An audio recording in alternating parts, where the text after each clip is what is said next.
Assalamualaikum warahmatullahi wabarakatuh. Alhamdulillahirrabbilalamin. Wassalatu wassalamu ala asrafil anbiya'i wal mursalin Sayyidina Muhammadin wa ala alihi wa sahbihi ajma'in. Amma ba'd. Apa kabar sahabat? Kita jumpa kembali di channel kesayangan kita ya, yaitu Santri Menjawab. Dan saya juga ingin mengucapkan banyak terima kasih kepada sahabat semua yang telah mendukung channel ini untuk berkembang sahabat ya. Semoga juga sahabat dalam keadaan sehat walafiat ya, serta dapat perlindungan dari Allah dari kekufuran dan dari kemunafikan sahabat. Dan dalam video kali ini Santri Menjawab akan mereaksi sahabat ya, salah satu teman kita. Mungkin dia dulunya adalah seorang muslim tapi sekarang sudah murtadin sahabat. Singkat cerita sahabat, dia dulunya adalah seorang santri sahabat ya, dengan background keluarga dari keluarga muslim yang taat begitu sahabat, dan juga dia adalah seorang ustadz ya di pesantren tersebut. Akan tetapi setelah dia lulus dari pesantren sahabat ya, dia langsung ambil kuliah dengan jurusan keagamaan Islam sahabat. Dan entah bagaimana ceritanya, dia ini mempunyai teman dari non muslim sahabat ya, dan temannya tersebut itu menganjurkan dia untuk membaca Injil sahabat, untuk membaca Alkitab begitu, agar dia itu bertemu kepada Tuhan yang sebenarnya begitu sahabat. Dan pada akhirnya dia juga membaca sahabat ya, dan yang terjadi adalah pengalaman spiritual yang dia alami begitu sahabat. Baik sahabat, tanpa panjang lebar lagi, marilah kita menyaksikan bersama-sama video berikut ini sahabat, silahkan. Tidak lupa juga saya dari Madura.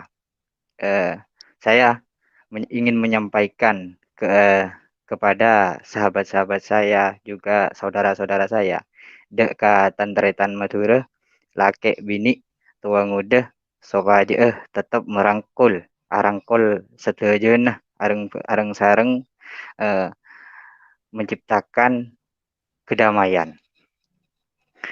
Ya, mungkin pada kesempatan kali ini saya akan menceritakan tentang beberapa tentang pengalaman spiritual saya, bagaimana perjalanan hidup saya sehingga saya menemukan kebenaran yang hakiki di dalam Isa Al-Masih. Dan hal ini merupakan anugerah terbesar yang dikaruniakan Tuhan kepada saya. Ya baik, saya itu orang Madura dari keluarga yang sederhana, dan latar belakang saya adalah muslim yang fanatik. Dan tentunya sangat kental kalau mengenai tentang keislaman. Cukup taat dalam hal yang beribadah, namun kami itu istilahnya sangat alergi ketika kita bertemu dengan orang-orang yang di luar Islam begitu. Jadi kami itu sangat betul-betul membatasi pergaulan kami. Ya, bahkan dulu ketika saya masih sekolah, orang tua saya itu sangat melarang saya bergaul dengan orang-orang yang tidak seiman dengan saya. Ya, kami sebutlah orang Kristen gitu. Ketika saya masih sekolah, itu orang tua saya sengaja menempatkan saya di pondok pesantren. Saya sekolah di pondok pesantren selama 7 tahun. Saya di pondok pesantren. Kedua orang tua saya itu sengaja menempatkan saya di pondok pesantren karena di dalam pesantren itu yang diutamakan adalah ilmu agama. Ya, harapan kedua orang tua saya menempatkan saya di pesantren agar saya lebih serius mempelajari ilmu agama Islam dan semakin taat dalam hal yang beribadah. Saya mematuhi kedua orang tua saya, akhirnya saya mempunyai kemauan juga untuk belajar ilmu agama. Saya berpikir dengan adanya di pesantren mungkin saya akan lebih tahu, akan lebih mengerti apa itu agama Islam. Ketika di pondok pesantren, saya mulai jadi santri, pengurus pesantren, hingga menjadi ustadz. Saya mengajar di pesantren. Semua itu saya sudah pernah rasakan. Di dalam pesantren saya juga banyak belajar mengenai kitab suci Al-Quran dan juga kitab-kitab lainnya. Baik sahabat, kita telah menyaksikan bersama-sama cuplikan kesaksian Murtadin ini yang katanya pernah jadi santri di salah satu pondok pesantren sahabat. Dan menurut pengakuannya bahwa dia mondok selama 7 tahun dan pernah merasakan menjadi pengurus pesantren dan menjadi ustadz di sana sahabat. Ini sudah menjadi pengakuan awal sahabat ya. Biasanya jika kita pernah mondok selama 7 tahun, itu ilmu agamanya sudah bagus sahabat. Dari ilmu tauhid hingga ilmu tasawuf pun biasanya dipelajari juga sahabat. Yang dalam arti di sini, jika seseorang mempelajari ilmu tasawuf, dia akan mengetahui apa hakikat dari Nabi Isa Al-Masih alaihissalam sahabat. Dan sayangnya di sini dia tidak menyebutkan kitab apa yang diajarkan pada saat ada di pesantren dan kitab apa yang dipelajari sahabat. Baik sahabat, mari kita lanjutkan kesaksian Syekh Murtadin ini. Silakan. Setelah tamat sekolah di pesantren, saya melanjutkan ke perguruan tinggi. Saya belajar program studi keagamaan. Di dalam ketika saya masih kuliah itu, saya bertemu dengan seorang teman, ya teman muslim juga. Namun beliau itu sudah percaya kepada Isa Al-Masih. Beliau itu berkata kepada saya, "Kamu mau nggak membaca kitab Injil? Ini saya punya. Apa kamu mau belajar kitab Injil? Kalau kamu sering membaca ini, nanti Tuhan akan membimbing kamu. Kamu bisa percaya nantinya." Ya, saya tidak percaya dengan hal itu. Akhirnya pada saat itu saya berjanji bahwasanya saya tidak akan pernah membaca kitab ini lagi. Saya sudah kuat dengan iman saya, dengan keislaman saya. Saya tidak mungkin membaca kitab seperti ini. Akhirnya saya taruh kitab itu di lemari saya.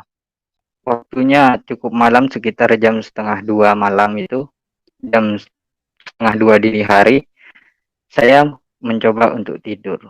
Tidak lama kemudian setelah saya terlelap, kemudian saya bermimpi seperti mimpi, namun rasanya itu setengah sadar bagi saya.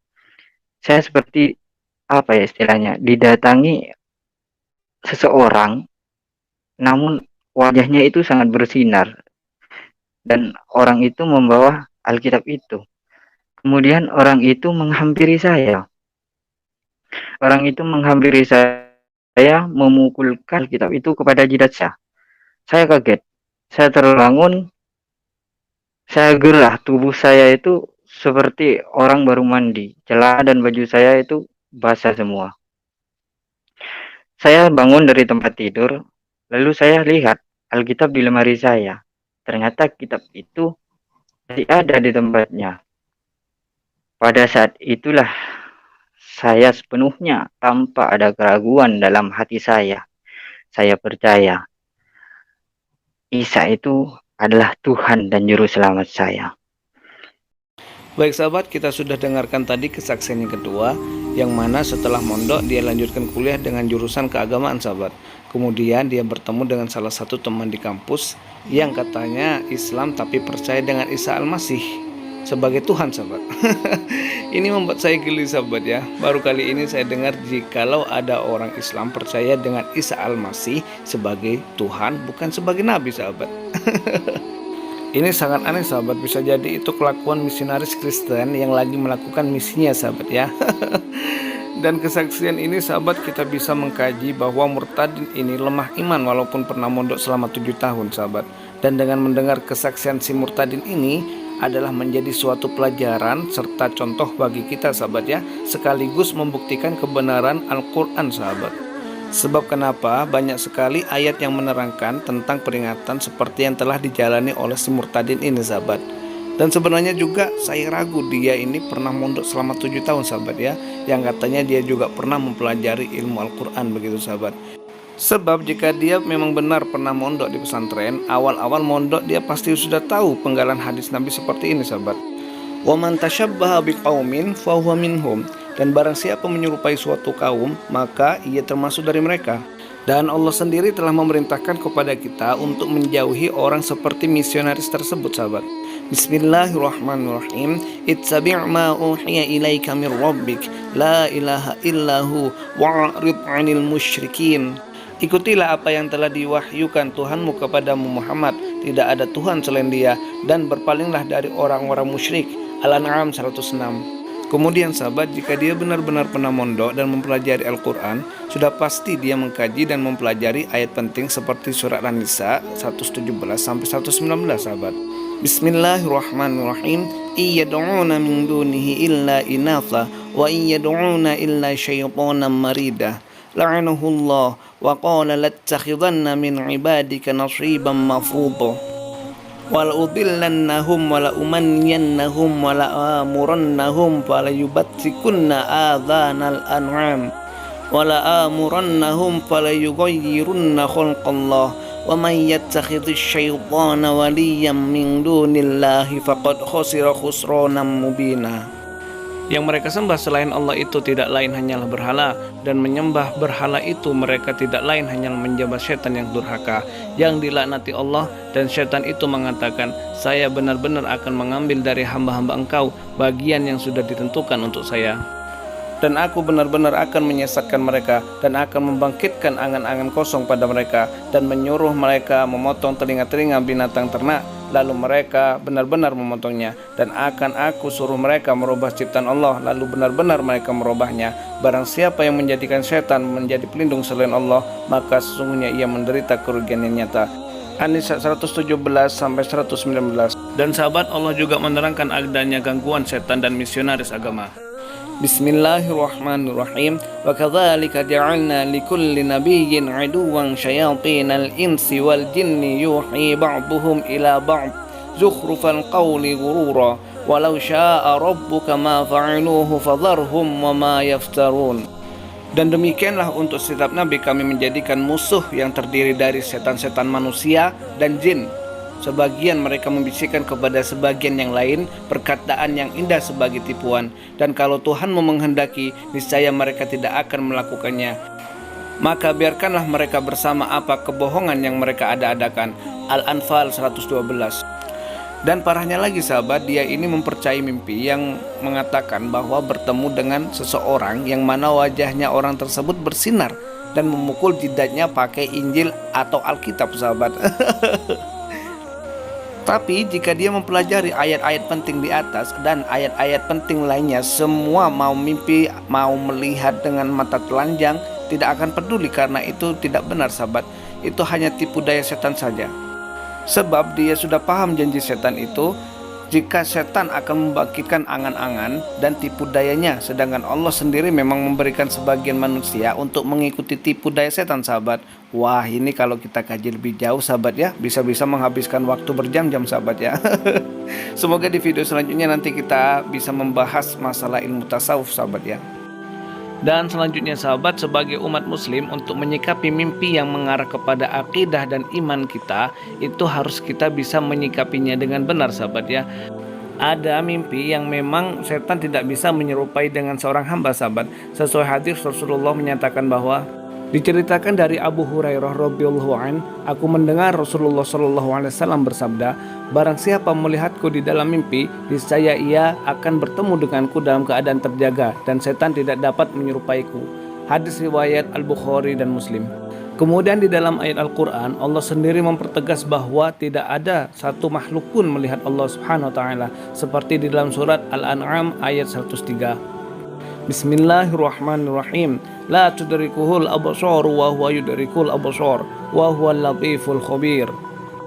Dia tidak dapat dicapai oleh penglihatan mata, sedang dia dapat melihat segala penglihatan itu, dan dialah yang maha halus, maha teliti. Al-An'am 103. Ayat tersebut bermakna seluruh makhluk ciptaan Allah seperti malaikat, iblis, jin, manusia, binatang, dan lain-lain tidak pernah melihat bentuk jism atau bentuk wujud Allah sendiri. Maka dari itu banyak sekali tipu daya serta angan-angan yang setan ciptakan untuk menyesatkan manusia melalui mimpi-mimpi dan suara, sahabat. Dan apakah setan bisa menyerupai Allah? Jawabannya tidak bisa sahabat ya, tetapi setan akan membangkitkan angan-angan dan tipu dayanya menjelma seolah-olah dia Tuhan sahabat. Jelmaan setan ya sesuai dengan keterbatasan otak makhluk sahabat. Baik sahabat, kita simak video selanjutnya, silakan sahabat.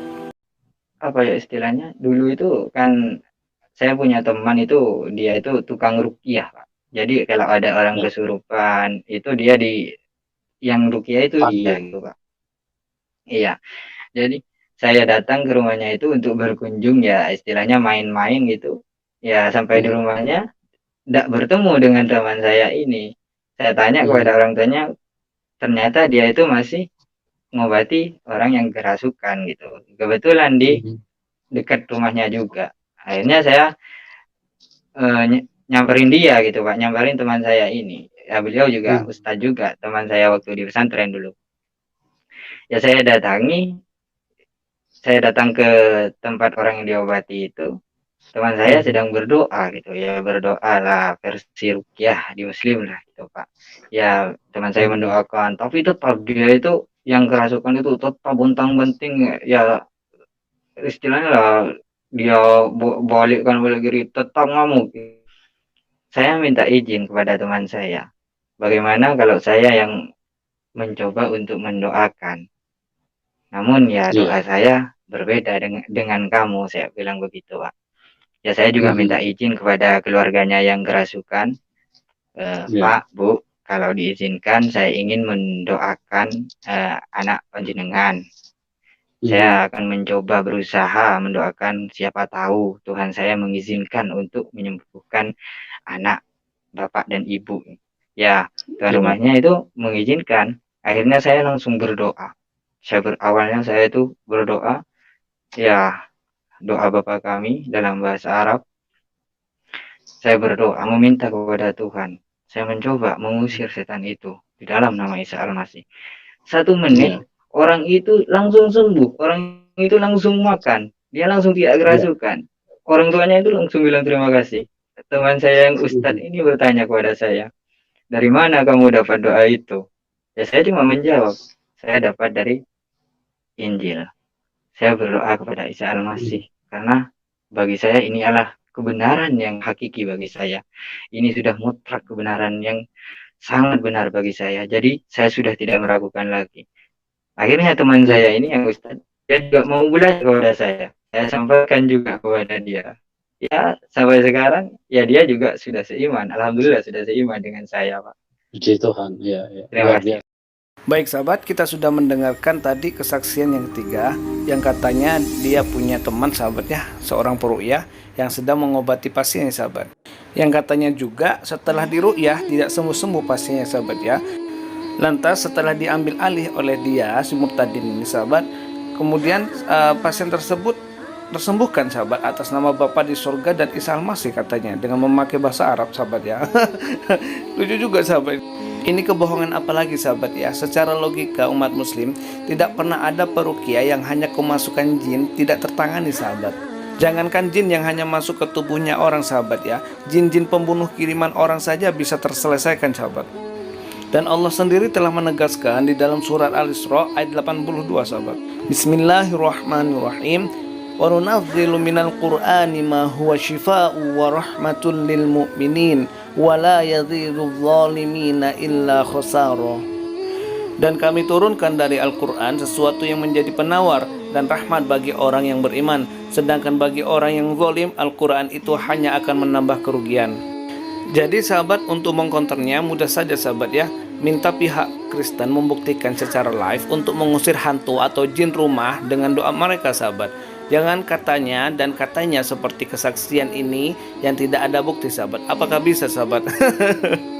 Justru dalam pengalaman pribadi saya mengobati orang Kristen Medan, kerasukan jin pabrik tempat dia bekerja di Malaysia sahabat. Ini pengalaman saya pribadi sahabat ya. Di saat orang Kristen kesurupan jin, yang mereka lakukan adalah menyanyikan lagu pujian, bukan ayat Alkitab sahabat. Dan alhamdulillah ketika saya datang, sekali usap selesai sahabat ya. Dan padahal saya ini bukan peruqyah sahabat, tetapi saya hanya tahu sedikit ayat ruqyah sahabat. Dan menurut kesaksian dari murtadin ini sahabat ya, setelah kejadian ruqyah itu, teman murtadin ini menjadi murtad juga sahabat. Benar-benar kebohongan yang dibuat-buat sahabat ya. Baik sahabat, mari kita simak video selanjutnya. Silakan sahabat. Biasa ya. Iya, iya. Oke. Pak, bisa ini tolong bacakan 1-2 ayat Al-Quran supaya untuk kepada teman-teman yang menonton kita supaya tidak ada istilahnya tidak ada curiga nanti dikira kita ini menghadirkan orang Kristen. Siap, Pak. Ya, silakan Pak baca 1-2 ayat Al-Quran. Ya, terima kasih. A'udzu billahi minasyaitonir rajim. Bismillahirrahmanirrahim.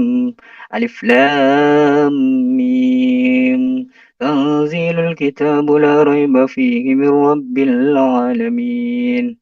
الذين يؤمنون بالغيب ويقيمون الصلاة ومما رزقناهم ينفقون. Sudah, Pak. Oke. Terima kasih Pak MD.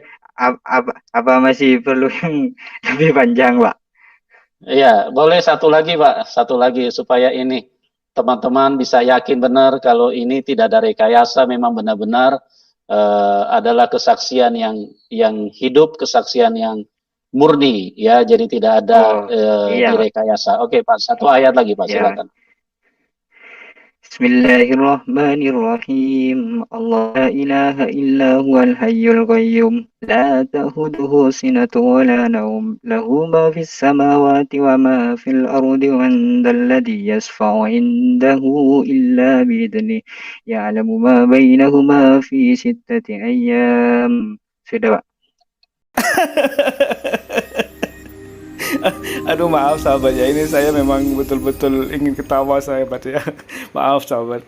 Jadi sahabat, jadi awal mulanya si Yusuf Manubulu pendeta ini meminta untuk membacakan ayat suci Al-Quran sahabat ya, yang mana si murtadin ini hafal lah begitu sahabat. Oh iya sahabat, untuk sekedar mengingatkan bahwa kita tidak boleh menertawakan dia sebagai manusia sahabat ya, dan juga kita tidak boleh menertawakan ayat-ayat Al-Quran sahabat, karena ayat Al-Quran itu adalah kalam Allah sahabat. Tetapi kita boleh menertawakan si murtadin ini sebab karena kepalsuan dari kesaksiannya sendiri sahabat. Baik, saya lanjutkan sahabat. Dan ketika si murtadin ini membacakan ayat suci Al-Quran, yang ada adalah kesalahan yang fatal sahabat, yang tidak pernah dilakukan oleh seorang santri pondok pesantren dalam membaca ayat Al-Quran sahabat ya. Awalnya dia membacakan surat As-Sajdah, kemudian loncat ke surah Al-Baqarah sahabat. Palsu sekali ya dia punya kesaksian. Lalu kemudian si murtadin ini menantang pendeta untuk memintanya membaca ayat lebih panjang lagi sahabat, yaitu ayat kursi tiba-tiba menjelma menjadi penggalan surat Yunus ayat 3 sahabat ya. Ini kesaksian bodoh palsu yang dibuat-buat oleh si murtadin ini sahabat ya. Dan Allah telah menegaskan hati seorang kafir sahabatnya seperti si murtadin ini sahabat di dalam surat Al-An'am 110. Bismillahirrahmanirrahim. Wa nuqallibu af'idatahum wa absarahum kama lam yu'minu bih awwala marratin wa nadharuhum fi tughyanihim ya'mahun. Dan begitu pula kami memalingkan hati dan penglihatan mereka seperti pertama kali mereka tidak beriman kepada Al-Quran, dan kami biarkan mereka bingung dalam kesesatan. Al-An'am 110. Dan kemudian Allah mempertegas lagi dalam firman-Nya, A'udzu billahi minasyaitonir rajim. Bismillahirrahmanirrahim. Faman yuridillahu ayyahdiyahu yashrah sadrahu lil Islam. Wa man yurid ayyudillahu yaj'al sadrahu dayyiqan harajan ka'annama yas'adu fis sama'. Kadzalika yaj'alullahu ar-rijsa 'alal ladzina la yu'minun. Barang siapa yang Allah menghendaki akan memberikan kepadanya petunjuk, niscaya dia melapangkan dadanya untuk memeluk agama Islam. Dan barang siapa yang dikehendaki Allah kesesatannya, niscaya Allah menjadikan dadanya sesak lagi sempit, seolah-olah dia sedang mendaki langit. Begitulah Allah menimpakan siksa kepada orang-orang yang tidak beriman. Al-An'am 125. Dan lagi sahabat, dikala dia membacakan ayat suci Al-Quran, tajwid dan makhrajnya banyak yang salah sahabat ya. Dan ini sangat meragukan sekali jika dia mantan santri yang pernah mondok di pesantren selama 7 tahun sahabat. Dan 7 tahun itu sangat lama sahabat ya. Masa 7 tahun harusnya dia sudah banyak surah Al-Quran yang sudah dihafal sahabat. Ini kebalikannya sahabat. Maha benar Allah atas segala firman-Nya dan telah terbukti firman-Nya di masa kini sahabat ya. Dan sahabat, saya mengambil kesimpulan di sini bahwa semua kesaksian dari perkataan murtadin ini yang mengatakan dia mondok menjadi santri di pondok pesantren itu adalah bohong dan palsu sahabat ya. Kenapa begitu? Saya pribadi adalah seorang santri sahabat yang hanya mondok 3 tahun saja dalam menekuni ilmu agama sahabat. Bacaan Al-Qur'annya saja boleh saya akui dia masih kalah jauh dengan saya sahabat ya. Saya tidak pernah jadi pengurus pesantren, terlebih menjadi ustadz sahabat ya. Jika seseorang pernah menjadi pengurus atau ustadz, ilmu agamanya mereka pasti jauh lebih tinggi sahabat daripada saya yang hanya mondok 3 tahun saja. Baiklah sahabat, mungkin sampai di sini dulu, dan perlu saya ingatkan kembali sahabat ya untuk selalu menjaga sholat 5 waktunya sahabat.